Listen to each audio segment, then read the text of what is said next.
ब्रह्मा विष्णु महेश नासवान है, इनकी आयु का क्या अष्ट कैसे गणना होती है। जैसे ब्रह्मा जी की आयु बताते हैं 100 वर्ष है। इनके वर्ष कैसे बनते हैं, जैसे 1008 चतुर्युग का ब्रह्मा जी का एक दिन होता है और इतनी ही रात्रि। इसको लमसम में 1000 चतुर्युग की रात्रि और इतना ही दिन लेते हैं। तो 2000 चतुर्युग की दिन और रात होगी और 30 दिन रात का एक महीना होता है, 12 महीने का एक वर्ष और 100 वर्ष की आयु ब्रह्मा जी की। ब्रह्मा जी के 50 वर्ष पूरे हो चुके हैं। इस तरह के 51वां वर्ष चल रहा है, उत्तरार्ध चल रहा है इनका। पूर्व आर्ध खत्म हो चुका है, यानी पहले का आधा खत्म हो गया है, पीछे का आधा अब स्टार्ट हुआ है। अब जब 7 ब्रह्मा की मृत्यु हो जाएगी, 1 विष्णु की मृत्यु होगी और 7 विष्णु जी की मृत्यु हो जाएगी, तब 1 शिव जी की मृत्यु होगी। रजगुण सतगुण तमगुण जैसे ये ब्रह्म के पुत्र हैं।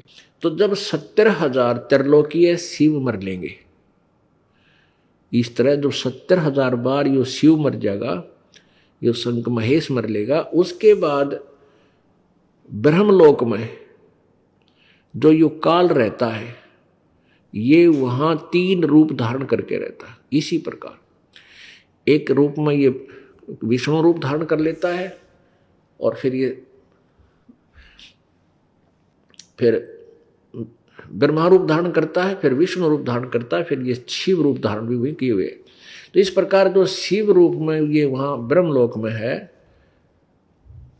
इसकी मृत्यु होती है 70,000 बार। ये त्रिलोकीय शिव मर लेंगे तो यू एक युग हो गया।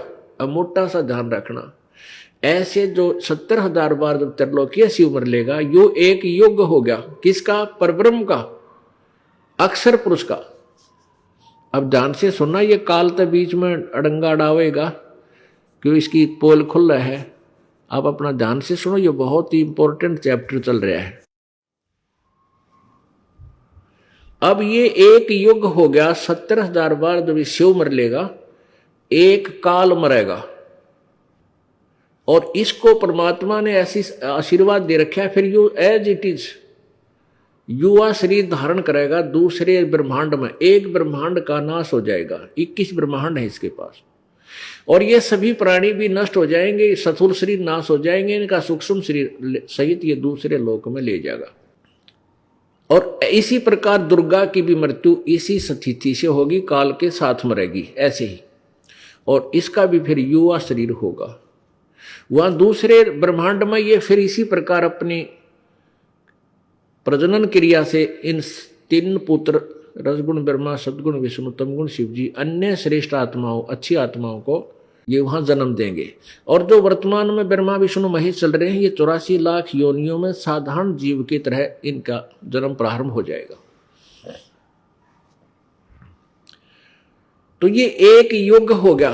अब ध्यान रखना, युग और चतुर्युग में ब्रह्मा जी की आयु और अन्य जो ये 3 भगवान, 2 भगवान और हैं, विष्णु और शंकर, इनकी आयु का तो परिमाण है चतुर्युग से,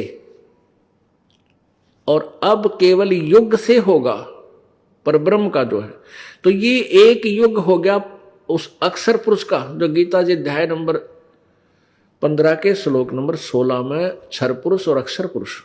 तो ये क्षर पुरुष, ये अक्षर पुरुष जो है, क्षर पुरुष यानी ब्रह्म, इसकी मृत्यु होगी ऐसे जैसे 70,000 त्रिलोकीय शिव मरने के बाद एक शिव मरा। इस काल रूपी शिव कहो, काल रूपी ब्रह्म कहो, सदा शिव कहो, ये वही काल है, इसकी मृत्यु होगी।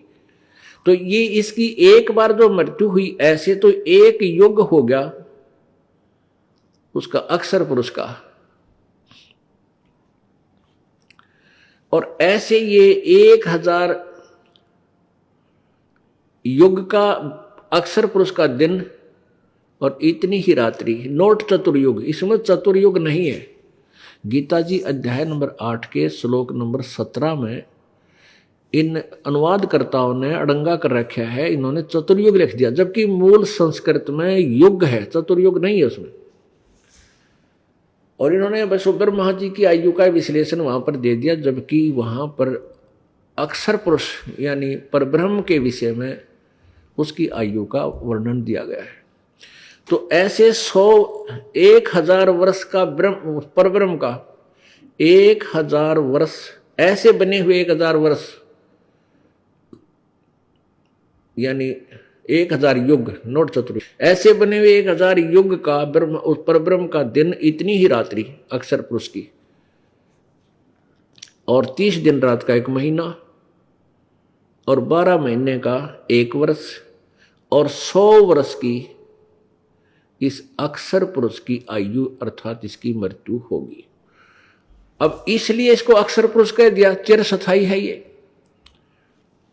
अब विचार करो, मनुष्य 100 वर्ष में तकरीबन मृत्यु को प्राप्त हो जाती है, और 43,20,000 वर्ष क्या एक चतुर्युग बनता है? सतयुग, त्रेता, द्वापर और कलयुग, 43,20,000 वर्ष का। ओह, और फिर ऐसे ऐसे चतुर्युग 1,008, 1,000 मान लो तो भी गणे बहुत हो जाते हैं, इसलिए लमसम ले लिया 1,000 चतुर्युग, और इतनी रात्रि, और फिर 30 दिन रात का 1 महीना, 12 महीना का 1 वर्ष, 100 वर्ष की ब्रह्मा की आयु, उस तो 7 गुणी विष्णु की, उस तो 7 विष्णु से 7 गुना शंकर जी की, और 70,000 जब बार शंकर मर ले, जब एक वह काल मरे, जो गीता ज्ञानदाता 4th अध्याय के 5वें और 9वें श्लोक में कहता है कि मेरे जन्म तेरे बहुत हो लिए, तू नहीं जानता मैं जानता हूं, मेरे जन्म